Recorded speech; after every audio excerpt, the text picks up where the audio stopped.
Things that I say no to that society expects. I say no to job burnout. I do not look at providing overworked hours and free hours of my time in order to get my work done as a badge of honor anymore. It used to be a big part of my identity. I used to do it all. There is never enough time in a day to get the work that I need done, and I'm a high achiever. I like to check things off my to-do list.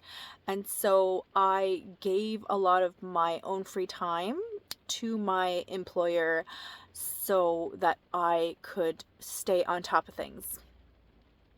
But I no longer do that as much. I am not about sacrificing my health, both mentally and physically, in order to get my job done. I say no to debt as a lifestyle. More is not better. I really am shifting towards a life of simplicity and minimalism. Even the things that I used to love, I still love clothes and going out to eat. I'm just a lot more mindful of doing that as often as I used to. I think the key to life and happiness is that you have a level of contrast in your life. So if you eat out every day, or if you have a private chef gourmet meal given to you every single day, that is not special anymore. That just becomes your new normal, and you don't think anything of it. Whereas if I were to have a gourmet, private chef made meal to me right now, I would be amazed and in awe of that whole experience, because I've never had that experience before.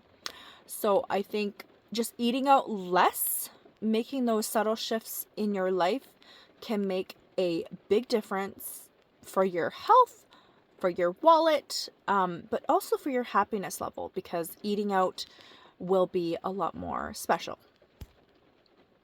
I also say no to one-sided friendships. If I am the person that has reached out in the friendship in the last 5 to 10 times, then that tells me that the relationship might be a little bit too one-sided. And I love to plan. I'm a planner. I love to get together with friends and do things together. But if it's not reciprocated in any way in terms of that effort on the other side, I have no problem no longer reaching out, and then that kind of speaks for itself. If the moment I stop reaching out, the friendship ends, then that's quite telling. I also say no to small talk anymore. I still will bring up the weather as an icebreaker, but I really hate small talk. I like to ask deeper questions. I like to be asked deeper questions. And really, what's the point of it all if we are not learning and growing with each other? And I just find life a lot more interesting when you are asking the deeper questions. I also say no to parenting as my entire identity. I am obsessed with my kids. However, I really try and make a conscious effort for them to not be the only topic of discussion.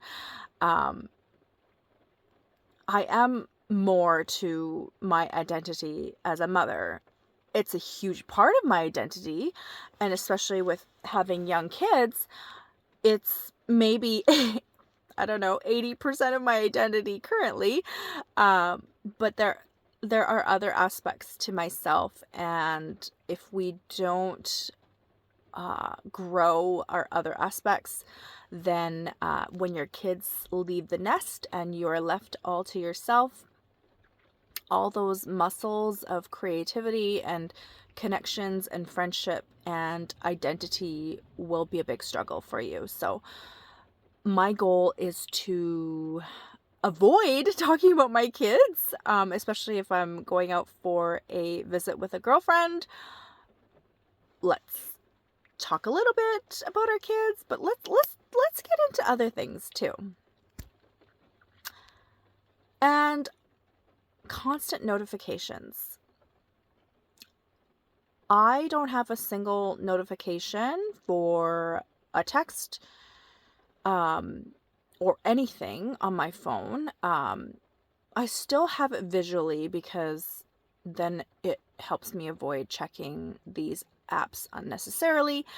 But in terms of that ding that a lot of people have for text messages, it's really good to avoid that. If I could get rid of my phone ringer, I'd be happy with that. We are on our online devices often enough. We will check those messages in a timely manner without those notifications, and you can live your life a lot more fully if you do that.